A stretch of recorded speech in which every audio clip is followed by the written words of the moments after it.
The sharp sound of the front door slamming echoed through the garage, freezing everyone in place. Every eye turned toward the man standing in the doorway. It was him. The mechanic. But it couldn't be. He was gone. Fired. No one expected him to walk through that door again, especially not after what happened. John stood there, his face unchanged, a strange calm in his eyes. After 30 years of loyal service, one mistake had cost him everything. No apology, no second chances. Just the harsh words of the boss, and the cold door of the company he had given his life to.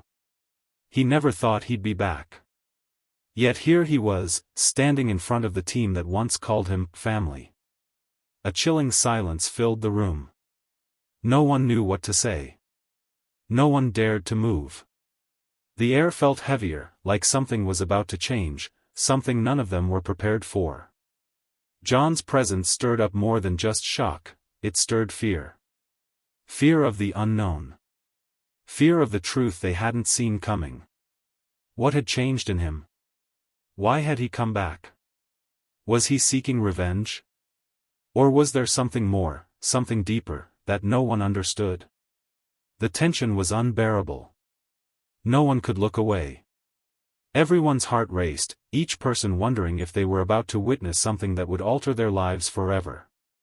Then, John spoke, his voice cold, but steady.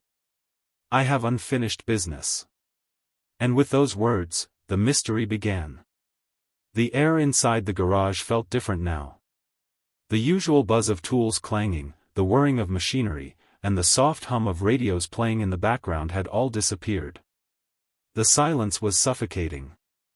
John's sudden reappearance was the one thing no one had expected. But it wasn't just that he had come back. It was the way he had come back. The way he stood in that doorway, unshaken, as if nothing had ever happened. As if he had never been fired. As if the years of loyalty meant nothing. For 30 years, John had been a part of this place. He knew every bolt, every screw, every engine as if they were his own. His hands were calloused, worn from years of hard work. He had been the go-to guy for any problem, big or small. Everyone knew him. He had trained the new hires, mentored the younger guys, and earned the respect of everyone who worked there. But all of that had come to an abrupt halt one cold winter morning. John had made a mistake, a small one, but it cost the company thousands. And that was enough. His boss, Mr. Harrison, hadn't even given him a chance to explain. With one phone call, John had been fired. The same boss who had congratulated him on his 30 years of service, the same one who had called him a valuable asset, just weeks before, had made the decision in an instant. John had been blindsided. One moment, he was working on the engine of a vintage car, and the next, his world had been turned upside down. The suddenness of it all left him in a daze. He didn't know. What hurt more, the shock of losing his job or the way it had happened? No warning, no opportunity for redemption. Just the cold words from Mr. Harrison, "We're letting you go. Pack your things." But as John stood there now, he wasn't the same man who had walked out of that door weeks ago. The anger, the disbelief, the hurt, it had all transformed into something else. A quiet determination, a deep sense of purpose. He wasn't here for revenge. No, John was back because something was wrong. Something didn't sit right with him about the way things had ended. The more he thought about it, the more questions arose in his mind. Why had Mr. Harrison fired him so quickly? Was it really just the mistake? Or was there something else at play here? The more John thought about it, the more he realized the truth: he hadn't been fired for the mistake. He had been fired for something else. Something deeper. Something that had nothing to do with his work or his loyalty. And that's why he had returned. But the team inside the garage had no idea about any of this. They were still frozen in place, trying to make sense of what was happening. Steve, the youngest mechanic in the shop, was the first to break the silence. He cleared his throat and took a step forward, his voice shaky. "John, what are you doing here?" he asked, his eyes wide with confusion. John's gaze shifted to Steve, and for a moment, it felt as though the room had quieted even further. His eyes were sharp, not in anger, but with something deeper, an understanding. He looked around the room, taking in the faces of the men and women who had once been his co-workers, his friends. "I'm here to finish what I started," John replied, his voice steady but firm. He wasn't asking for permission. He wasn't looking for approval. He was stating a fact. The kind of fact that made the room feel like it was closing in on them. Everyone exchanged nervous glances. No one knew what to do or say next. The power of John's words hung in the air like a thick fog. What was he talking about? What unfinished business could he possibly have with them? But before anyone could ask, John took a few steps into the garage, moving toward the workbench. The team followed his movements with their eyes, unsure of what to expect. He wasn't here to cause trouble, that much was clear. But what was he here for? John reached for an old, rusty wrench that had been left behind, untouched, for years.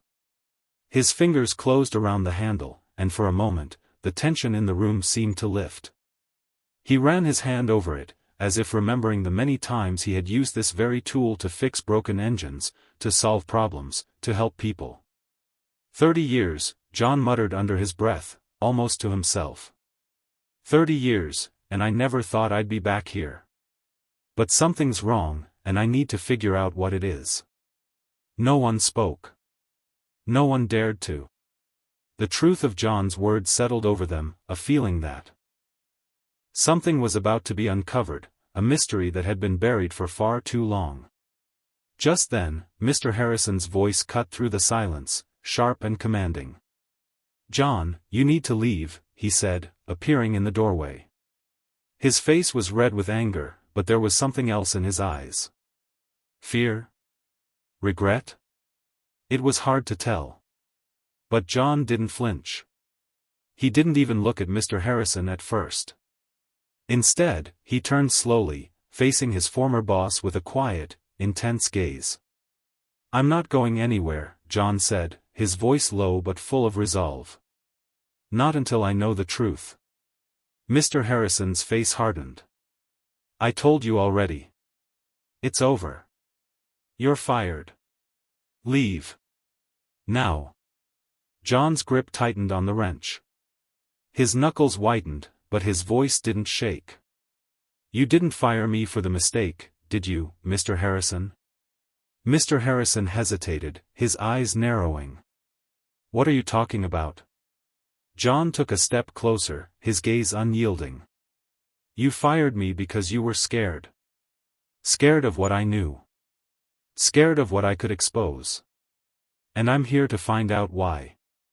The room fell dead silent again. No one dared to move. No one dared to speak. The mystery was unfolding, and none of them knew how it would end. But one thing was clear, John's return was not just about fixing engines or completing unfinished work. It was about exposing a truth that someone didn't want to be found. And no one in that room could have predicted what would happen next. The garage felt eerily quiet. No one spoke. No one moved. The silence between John and Mr. Harrison was heavy, as if the air itself was holding its breath. The other mechanics stood frozen in place, unsure of what to do next. John's gaze never wavered. His eyes were sharp, cold, as if he were preparing to face something far bigger than any mistake he had made. Mr. Harrison clenched his fists at his sides. His face was flushed with anger, but there was something more. Something that wasn't easy to place. His usual confidence was gone.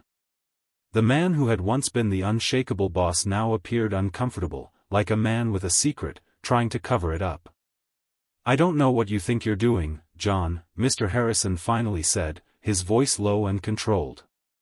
"But you're not welcome here anymore." John didn't respond immediately. Instead, he took a step forward, his boots heavy against the concrete floor. The sound was sharp, breaking the silence, and everyone instinctively took a step back.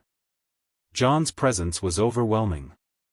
He wasn't here for any petty grudge. He was here for something much bigger, and everyone could feel it. "I'm not here to ask for my job back," John said, his voice steady, unwavering. "I'm here because something doesn't add up. Something isn't right, and I'm not leaving until I find out what that is." Mr. Harrison's jaw tightened. "You've been fired. Leave it alone. There's nothing to find." John's eyes never left him. "That's where you're wrong. You've been hiding something, and I'm going to uncover it. You fired me for a reason, but it wasn't the mistake I made. It wasn't just about the money, was it? There's something deeper. I know it." The room seemed to hold its breath. The other mechanics exchanged nervous glances, unsure of where this was headed. Steve, the youngest of the group, took a step toward John, his face a mix of curiosity and concern.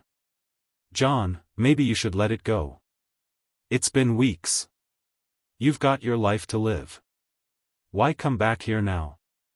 John turned to Steve, his expression softening slightly, but there was still that determination in his eyes. "Because, Steve, I can't. I can't live with this uncertainty. I need to know why they did it. Why they fired me, why they turned their backs on me. And why no one said anything." Steve opened his mouth, then hesitated. He seemed to struggle with the right words. Everyone else remained quiet, waiting for the inevitable confrontation. But Mr. Harrison was the first to speak again. "You've been given your answer. Just leave. Before I call the police." John's eyes flicked toward him, and there was a moment of tension. "Go ahead," he said quietly. "Call the police. You'll only make things worse for yourself." The threat was clear, and Mr. Harrison seemed to know it. He swallowed hard, his expression shifting from one of anger to something else, fear, perhaps. It was fleeting, but it was enough. John had him on edge. For a few moments, no one moved. Everyone in the room could feel the change in the air. It wasn't just about a man returning to finish his work. It wasn't just about a mistake made years ago. Something much bigger was unfolding, and no one knew what the outcome would be. Then, John spoke again, his voice calm but heavy with intent. "I'm not here to cause chaos. But you're hiding something. Something that involves all of us. And I won't stop until I find out what it is." Mr. Harrison's lips pressed into a thin line. He opened his mouth to respond, but before he could say anything, the door to the garage opened, and a man stepped inside. It was Tim, another long-time mechanic. His face was pale, and there was something in his eyes that suggested he knew more than he was letting on.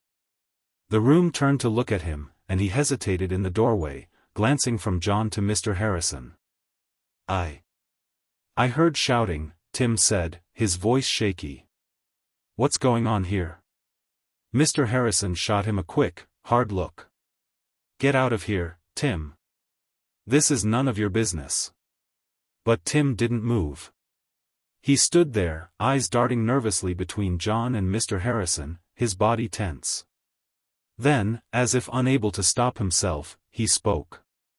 "It's not just about the firing, is it? There's more. Isn't there, Mr. Harrison?" The words hung in the air like a bomb waiting to explode. Everyone turned to Tim, stunned. John's eyes narrowed. Tim had always been quiet, reserved. He wasn't one to get involved in drama, and yet here he was, dropping a bombshell in the middle of the room. Mr. Harrison's face darkened. His hands clenched into fists again, his lips parting as if he were about to say something, but nothing came out. Tim took a deep breath, his hands trembling at his sides.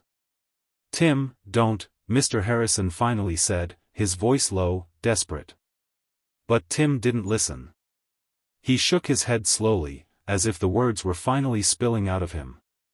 "I know what happened, John. I know why you were fired.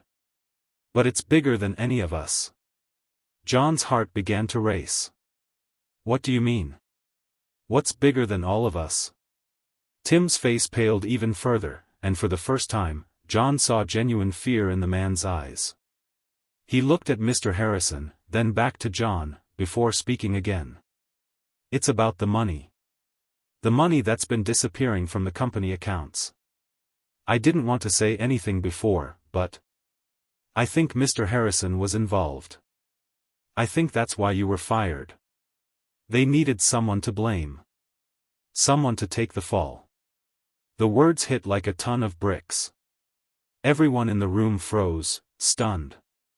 The very air seemed to get thicker, and John could feel the weight of Tim's confession settling in. This wasn't just about a small mistake that had been blown out of proportion. This wasn't about an isolated error. This was something far more serious. Mr. Harrison's face twisted with anger and something else, something darker, more calculating. His hands were shaking now, but he was trying hard to maintain control. The facade of the powerful, confident boss was cracking, revealing a man who had something to hide.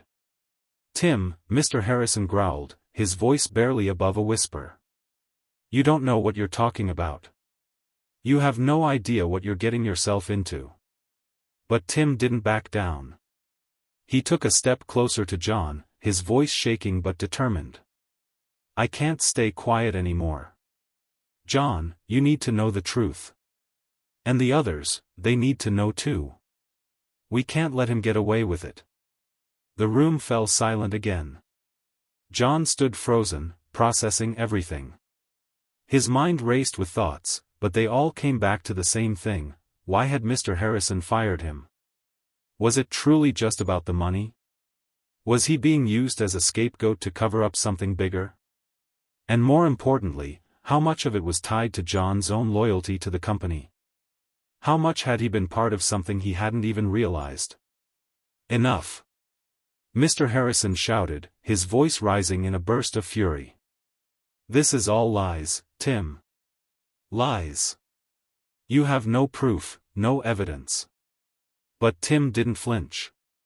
The evidence is in the books, Mr. Harrison. And I know where you've been hiding it. John's pulse quickened. The pieces were starting to fall into place, but the puzzle was far from complete.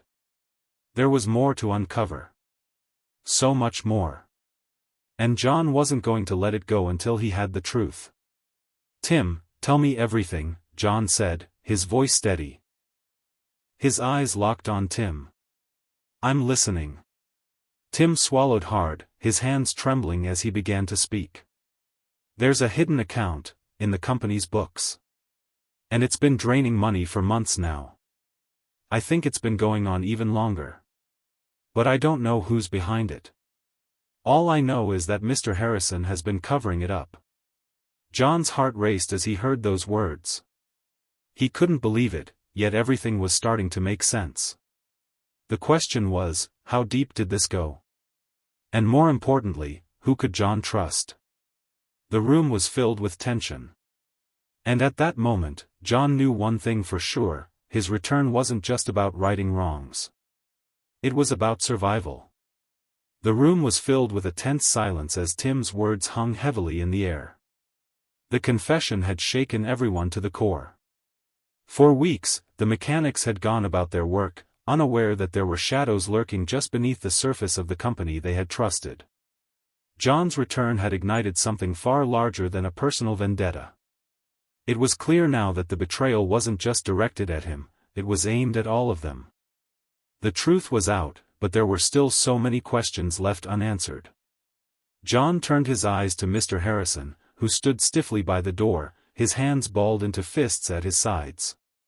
His face was twisted with anger, but also with something else, a deep, gnawing fear that was impossible to hide. It was a look John had seen before. The look of a man on the brink of losing everything. You're lying, Mr. Harrison spat, his voice sharp and cutting. There's no hidden account. No money being siphoned off. You're trying to ruin me, Tim. You always were jealous of me. This is your doing. This is all part of your plan. Tim shook his head, his face pale but determined. You can keep lying, Mr. Harrison, but the truth is out now. I've seen the account. I've seen the transactions. You can't deny it anymore. John stepped forward, his voice steady but forceful. Where is it, Tim? Where can we find the evidence? Tim's eyes darted toward the back of the garage, toward the office where the company's financial records were stored. He seemed to hesitate, as if the weight of what he was about to do was just starting to sink in. I don't know if we have enough time, Tim said, his voice barely above a whisper. But I know where the account is. It's hidden deep in the company's books, buried so that no one would find it. But I saw it. The transactions, they're all there. I'm telling you, John, Mr. Harrison is behind it. The words hit like a hammer, and for a moment, the weight of the situation felt almost unbearable. John's mind raced.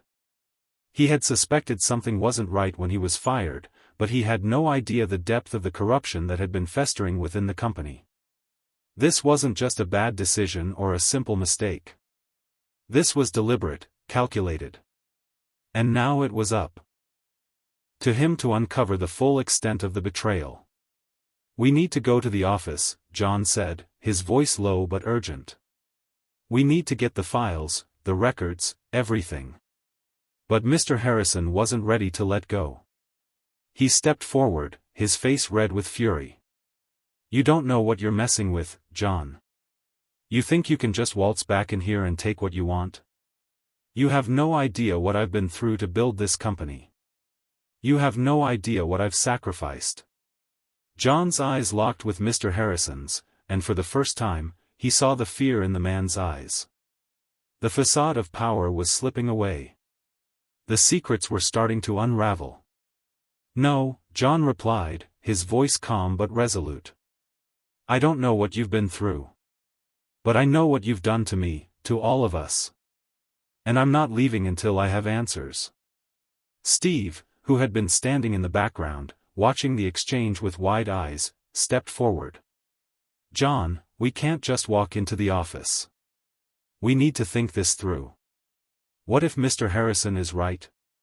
What if we're walking into something worse than we think? John turned to Steve, his expression softening for a brief moment. I understand your hesitation, Steve. I do. But we can't let fear stop us from doing what's right. We've all been part of something we didn't understand. But now we have a chance to fix it. A chance to expose the truth. Steve seemed to wrestle with the decision, his gaze flicking between John and Mr. Harrison. But in the end, there was a quiet determination in his eyes. He nodded. I'm in. But we need a plan. John nodded back, his mind already working. We go in, get the files, and then we confront him. We need proof. We need to make sure that no one can deny what's been happening. Tim, who had remained mostly silent since his confession, spoke again, his voice low. I can help. I know where the files are. But it won't be easy. Mr. Harrison's been covering his tracks for months, maybe longer. We're going to need more than just the records. We're going to need a full audit. John's heart raced at the idea. A full audit.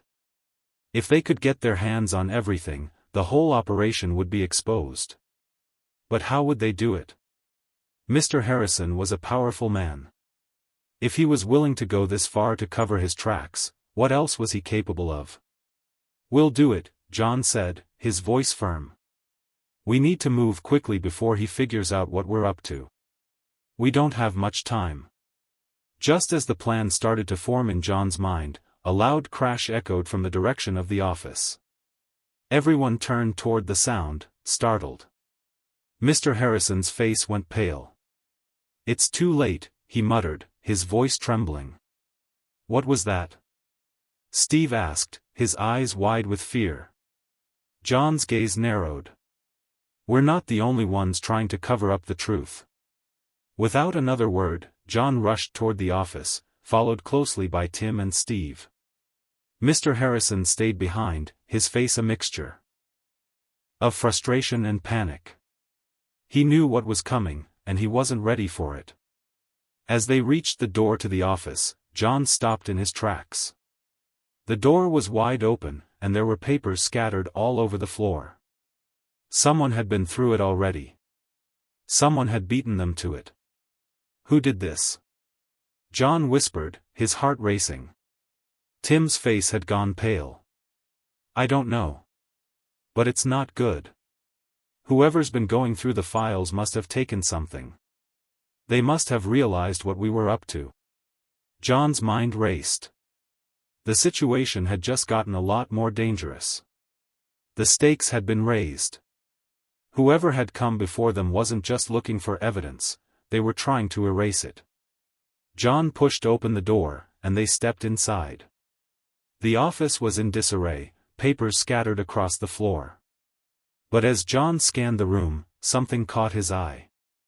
There, in the corner of the desk, was a file, a thick manila folder, partially hidden beneath a stack of documents. Without hesitation, John grabbed the folder and opened it. His eyes skimmed the pages, his heart pounding faster with each new line he read.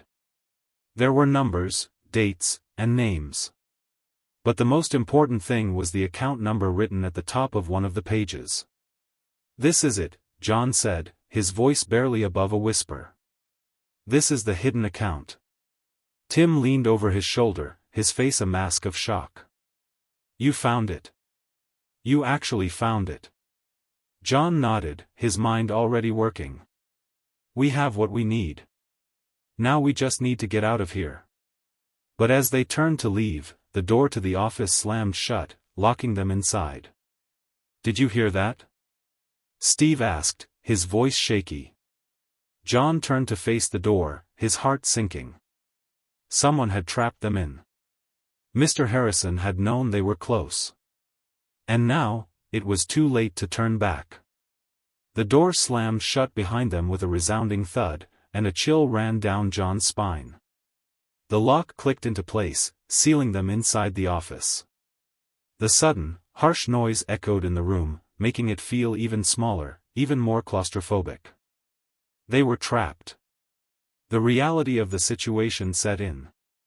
John's breath quickened as he turned around to face the others. Tim's pale face was a reflection of his own panic, but Steve looked unnervingly calm, as if his mind had already begun working through a solution. What the hell? Tim's voice cracked. Who locked the door? I don't know, John said, trying to keep his voice steady, but his mind was racing. But we need to stay calm. Steve stepped toward the window, peering through the blinds. There's no way out this way. We're on the second floor, and it's too far to jump. His words hung heavy in the air as they all realized the severity of their situation. John paced the room, trying to keep his thoughts in check. His fingers tightened around the file in his hand. The evidence was right there, but the more important question now was: who was behind the locked door? I don't like this, Tim muttered, his eyes darting nervously around the room. We need to get out of here before they come back. John took a deep breath, his mind shifting gears. No. We can't leave yet. We've got the file. This is the proof we need. The truth about the hidden account. We're not walking out of here until we have everything. Tim's face tightened with frustration. John, what if we're not the only ones who know about this? What if someone's already coming after us? We don't know who's behind this. John nodded slowly. He understood Tim's fear. The more they uncovered, the more dangerous it became. The hidden account, the missing money, the locked door, it was all a web that seemed to be tightening around them with every passing moment. But they couldn't stop now. Not when they were so close. There was a sudden noise outside the door, a faint shuffle, the sound of footsteps. John's heart skipped a beat. He motioned for the others to be quiet. His ears strained, listening for any sign of who was out there. The footsteps stopped, and the silence stretched on, unbearable and thick. What was that? Steve whispered. I don't know, John replied, his voice low. But we need to be ready. Stay close. The three of them moved toward the back of the office, hiding behind the cluttered desk and the piles of papers that littered the floor. They held their breath, hoping the footsteps were nothing more than a passing distraction.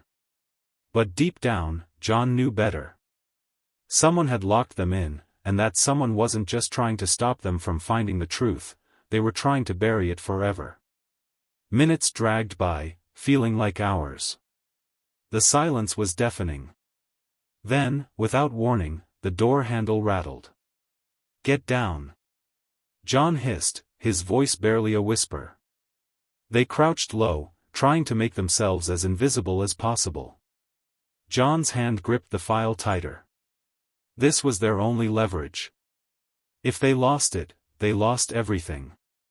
The door rattled again, louder this time, and then the sound of a key turning in the lock. John's heart skipped another beat. Whoever was on the other side was getting closer. The door creaked open. John's pulse thundered in his ears as a figure stepped into the doorway.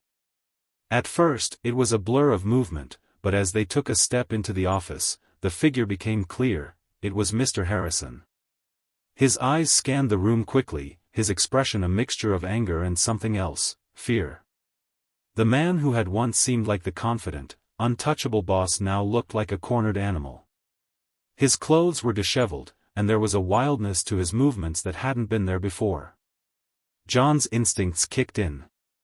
He moved quickly, grabbing Tim and Steve by the arms and pulling them deeper into the shadows behind the desk. They were silent, hardly daring to breathe, as Mr. Harrison stood in the doorway, peering into the room with a dark, calculating gaze. You think you can just waltz in here and take what you want? Mr. Harrison's voice was low, menacing. You have no idea what you're messing with. This was never about a hidden account. This is about power. This is about control. John didn't respond. His mind was working a mile a minute, trying to understand the implications of Mr. Harrison's words. The hidden account was just the beginning. This was about something bigger, something much more dangerous than he had originally thought. I tried to give you everything, John, Mr. Harrison continued, pacing back and forth. I tried to give you a future. But you wouldn't listen. You were too loyal. Too blind to see the truth. John's hands tightened into fists, his blood boiling. The truth? What truth? You've been lying to all of us. For years. Mr. Harrison's eyes flashed with something that almost looked like regret, quickly replaced by fury. I did what I had to do to keep this company afloat. To keep it running. You wouldn't understand. No one would. John stepped out from behind the desk, his voice steady. I understand more than you think, Mr. Harrison. I understand that you've been stealing from us all. You've been manipulating us, using us, while lining your pockets. And I'm done. Mr. Harrison froze. The look in his eyes shifted from rage to something darker, something John couldn't quite place. It was the look of a man who was about to make a choice that could change everything. You don't know what you're dealing with, Mr. Harrison said slowly, his voice dripping with venom. This isn't just about money. This is about survival. You think you can just walk away from this? No one walks away from me. No one. The door slammed shut behind him with a deafening crash, leaving John, Tim, and Steve in stunned silence. John stood frozen, his heart pounding in his chest. What had Mr. Harrison meant by that? Survival? What was he talking about? Do you think he was serious? Tim whispered, his voice shaky. I don't know, John replied, his mind whirling. But we can't let him intimidate us. We're not done here. Not yet. Steve stepped toward the door, looking out the narrow window into the dimly lit hallway. We need to move. If he's locked us in here, he's already planning something. He'll be back with more people. John's thoughts were already moving a mile a minute. They couldn't stay locked in here forever. They had to get out. But they couldn't leave empty-handed, either. The file was too important. The truth about the hidden account had to get out. "We have to find a way to get out of here," John said, his voice sharp with resolve. "And when we do, we take the evidence straight to the authorities. We expose everything." Tim looked at him, his eyes filled with fear but also a hint of something else. "Hope. You really think we can do it? You think we can bring him down?" John nodded, his gaze hardening. "We have no choice." There was a moment of silence, heavy with the weight of what they were about to face. Whatever happened next, there was no turning back. The silence in the room was suffocating. Every breath felt heavier than the last as John, Tim, and Steve stood there, eyes glued to the closed door, waiting for the next move. Mr. Harrison's words still echoed in John's mind, replaying over and over. "No one walks away from me. No one." The finality in his voice had sent a shiver down John's spine, making it clear that whatever was happening now was no longer just about a hidden account or stolen money, it was about survival. For a long moment, no one spoke. It was as though the weight of their situation had settled into each of them, its cold grip tightening with each passing second. But John wasn't ready to give in to fear. Not now. Not when they were so close. "We need to get out of here," Steve said quietly, his voice barely above a whisper. "We can't stay locked in here forever." John nodded, but he didn't respond immediately. His mind was working faster than his words could catch up. The locked door, the ominous warning from Mr. Harrison, the file in his hand with the proof they needed, it was all part of a much bigger puzzle. The stakes were higher than ever, and John knew that whatever came next would determine everything. He couldn't let Mr. Harrison get away with this. Not after all he had done. "We will," John finally said, his voice calm but laced with urgency. "But we have to move carefully. We can't afford to be caught." Tim, who had been pacing nervously at the back of the room, stopped and turned to face them. His face was pale, and his eyes were wide with fear. "But what if he's right? What if we're in over our heads here?" John looked at Tim, his gaze steady and unwavering. "We're already in over our heads, Tim. That's the reality. But running now won't change anything. If we leave now, nothing will stop him from doing this to someone else. We have to finish what we started." Tim's shoulders slumped, but he didn't argue. He knew, just as John did, that there was no turning back. The truth was out now. They had found the evidence. They had to expose it, no matter the cost. Steve moved toward the window again, peering out into the darkened hallway. "We need to find a way out, but we can't leave through the front. He'll be waiting for us there. We need to go out the back." John nodded. "Agreed. But we're not just running away. We're going to get that full audit. We're going to expose everything. If Mr. Harrison wants to make this personal, then let's make it personal." Tim looked at John, a mixture of fear and admiration in his eyes. "You're serious, aren't you? You want to take him down. You're willing to risk everything." John didn't flinch. "I have no choice. We all do. You've seen what he's capable of. The way he's been using us, manipulating us. This isn't just about money. This is about control. And we can't let him get away with it." They knew the plan wasn't without its risks, but the truth couldn't be buried any longer. The evidence was in their hands, but it was only the beginning. The deeper they dug, the more dangerous it became. But they had no other choice. "Let's do it," Steve said, his voice steady now. "We're in this together." With that, the three of them moved toward the back door, avoiding the main entrance where Mr. Harrison could be waiting. The file in John's hand felt heavy, like a weight around his wrist. It was more than just paper and numbers, it was their ticket to exposing everything, to ending the nightmare Mr. Harrison had created. As they reached the back door, John glanced at Tim. "You've been with the company longer than either of us. You know where they keep the most important files. The ones that'll expose everything." Tim nodded, his eyes flicking nervously toward the door. "Yes, I know. But it won't be easy. The more sensitive documents are kept in a separate room, guarded by a security system. If we want those, we'll have to bypass it. Do you know how to get past the system?" John asked, his voice low but focused. Tim hesitated. "I think I can. I used to have access to the system before, well, before everything changed." John gave him a sharp look. "Before what?" Tim shifted uncomfortably.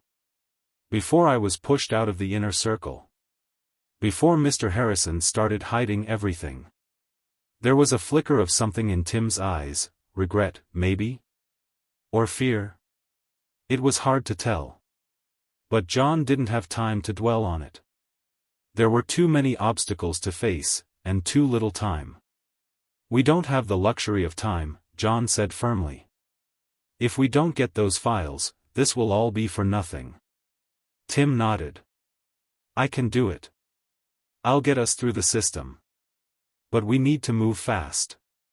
The tension in the air thickened as they made their way through the dimly lit back hallway, their footsteps muffled against the cold, concrete floor. It felt like they were walking deeper into the heart of the company's secrets, and with each step, the weight of their mission grew heavier.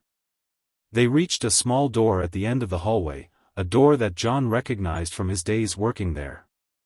It led to a small office, the one where the most confidential files were kept. Tim's hands were shaking as he approached the security system, but he remained focused. His fingers flew over the keyboard, tapping in codes and bypassing security measures with surprising speed. "You're sure about this?" Steve asked, his voice tense. Tim didn't answer immediately, his concentration locked on the screen. Finally, after what felt like an eternity, the screen flashed green, and the door clicked open. "We're in," Tim said, his voice barely above a whisper. John exhaled a breath he hadn't realized he was holding. "Good. Let's go." They stepped into the room, which was starkly lit by a single overhead light. Files and documents were stacked neatly on shelves, each one marked with dates and labels that meant nothing to John. But it wasn't the files that caught his attention, it was the safe against the far wall. It was locked, of course, but John could feel the weight of it in his gut. Inside that safe was the final piece of the puzzle. The documents that would bring Mr. Harrison to his knees. John moved toward the safe, his pulse quickening. "Tim." Tim approached the safe, his hands trembling. "I can get this open. But we need to be quick." "I don't care how long it takes," John said. "Just get it open." Tim nodded, his face pale with the stress of the moment. He crouched in front of the safe and began working on the lock. The seconds felt like minutes, and every noise, every shuffle of their feet, seemed to echo through the room. The tension was unbearable. Finally, with a soft click, the safe door swung open. Inside, there were piles of papers, neatly organized and secured in folders. But as John's eyes scanned the documents, something caught his attention. There, at the top of one of the piles, was a folder marked with a name that sent a cold wave of realization washing over him. It was his name. "John." Tim's voice trembled, drawing his attention. John looked down at the folder, his hands shaking as he reached for it. The documents inside were the last pieces of the puzzle. They were everything Mr. Harrison had been hiding. And they were about to change everything. The folder was heavy in John's hands. His fingers gripped it, the edges digging into his palm as he opened it with trembling hands. He felt the weight of it, both physically and metaphorically, crushing him. Inside were pages upon pages of documents, financial records, emails, and contracts. But it wasn't the numbers or the official-looking forms that caught his attention. It was the handwritten note at the very top of the pile. His heart skipped a beat as he read the words, scrawled hastily across the page. The truth will come out, whether you like it or not. It was Mr. Harrison's handwriting. John's stomach churned, the realization hitting him like a punch in the gut. This was no longer just about the company or the stolen money. This was personal. It was a warning. And it was clear that Mr. Harrison knew they were on to him. Steve, standing by the door, noticed the look on John's face. "What is it, John?" His voice was strained with anxiety. John looked up, his eyes haunted. It's worse than we thought. This isn't just about money. Harrison's been pulling the strings from the very beginning. He's been orchestrating everything. And now we've got the proof." Tim moved closer, peering over John's shoulder. His eyes widened as he looked at the documents. This is massive. It's not just an accounting error or a mistake. This is conspiracy. Harrison's been embezzling funds and manipulating everyone. He's got connections everywhere. John nodded slowly, his mind spinning. And he's been watching us. He knew we were close to discovering the truth. This file, it's not just evidence. It's a blueprint of everything he's been doing. A sudden noise from outside the room sent a shockwave of fear through them. Footsteps, the creak of a door opening. They froze. Their eyes locked for a split second before Tim whispered, "They're coming. We need to move. Now." John's heart raced. The pressure was mounting. He had the truth, but the cost of exposing it was becoming clearer by the second. They couldn't just walk out of here unscathed, not with Mr. Harrison out there, not with the people he had under his control. They needed to be strategic. They couldn't just run into the lion's den. "Let's head for the back exit," Steve suggested, looking at the door. "We'll go out the way we came in." But John didn't move. Instead, he looked at the files again. "We can't leave yet. There's one more thing I need to do." Tim frowned. "What's that?" "We need to find the master files, the ones that show exactly where the money went. The ones that tie everything together." "But the clock is ticking," Tim protested. "Harrison knows we're in here. If we don't leave now, we're not walking away without finishing this." John cut him off, his voice hard. He wasn't about to leave the job half done. Not now. Not when they were so close. The room was silent for a long moment as they all weighed their options. Then, with a reluctant nod, Tim moved toward the desk where the financial files were kept. He began rifling through them, his eyes scanning each document. "These aren't it," he muttered. "They're just records of transactions. Nothing that ties Harrison to the illegal stuff." John's frustration grew, but he didn't let it show. "Look harder." Tim moved faster, flipping through pages as Steve and John kept watch, their eyes trained on the door. Every creak of the floorboards outside made their hearts leap into their throats. Then, at the very bottom of the pile, Tim froze. "Got it." He held up a thick folder, this one marked in bold red letters, "Confidential, do not open." John's heart skipped a beat. "That's it. That's the one." Tim quickly opened the folder, his hands shaking. Inside were detailed reports, spreadsheets, and contracts, documents that outlined the entire scheme. The illegal accounts, the offshore transactions, the money that had been funneled into Harrison's personal accounts, and the connections he had with some of the wealthiest and most powerful people in the industry. There it was, clear as day. The proof they needed to take him down. John's eyes scanned the documents, his mind racing. This wasn't just a financial crime, it was a web of corruption that stretched further than he could have imagined. If they exposed this, Harrison's entire empire would crumble. The world would learn the truth, and the people who had been unknowingly complicit would finally be held accountable. But John also knew that exposing this would put them all in danger. If Harrison got his hands on them. "We can't stay here," Steve said, his voice tight with fear. "They'll be here any minute. We have to go now." But John didn't move. His mind was consumed by the decision ahead. He had the evidence. He had everything they needed. But was he ready to risk it all? The lives of everyone involved, the people who could be harmed by exposing Harrison? Tim looked at him, his eyes searching. "John, we've got what we came for. We need to get out of here, before it's too late." But it was too late. The door to the office crashed open, and in the doorway stood Mr. Harrison, flanked by 2 security guards. His face was twisted with anger, his eyes cold with fury. "You really thought you could just walk away, didn't you?" he sneered. "You think you can ruin everything I've worked for? I've built this company from the ground up. I've worked too hard to let you 3 destroy it." John didn't flinch. He stood tall, the evidence in his hand a shield against Harrison's fury. "It's over, Harrison. Your empire is finished. We have everything. The truth is out." Harrison's lips curled into a smile, but there was no warmth in it. "You think you're the first ones to try and take me down? I've dealt with threats before. And I'll deal with you the same way I dealt with them." Tim stepped back, eyes wide with fear. "John, we need to go. We're outnumbered."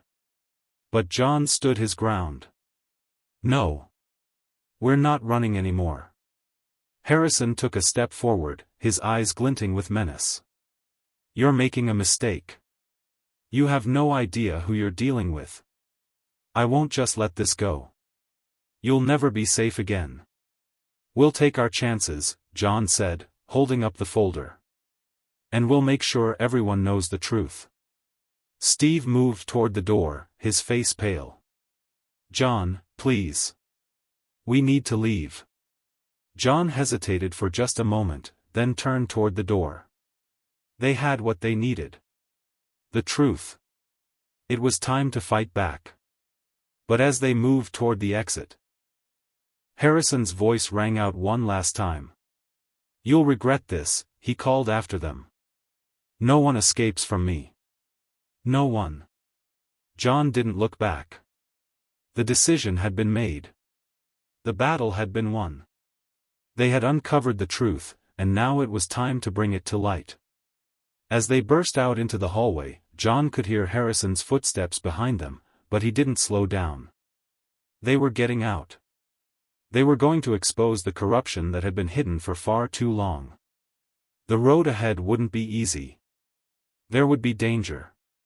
There would be sacrifices. But John knew that they had done the right thing. They had uncovered a truth that no one could ignore. And no matter what happened next, the world would finally know who Mr. Harrison truly was. The truth had come to light.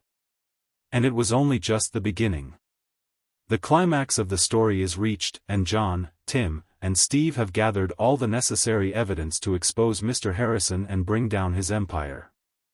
The dramatic confrontation heightens the stakes, leaving readers with a sense of tension and resolution, but also with a lingering question: what will happen to them next? The story ends with the idea that this victory is just the beginning, implying more challenges and consequences ahead, leaving readers with a sense of suspense.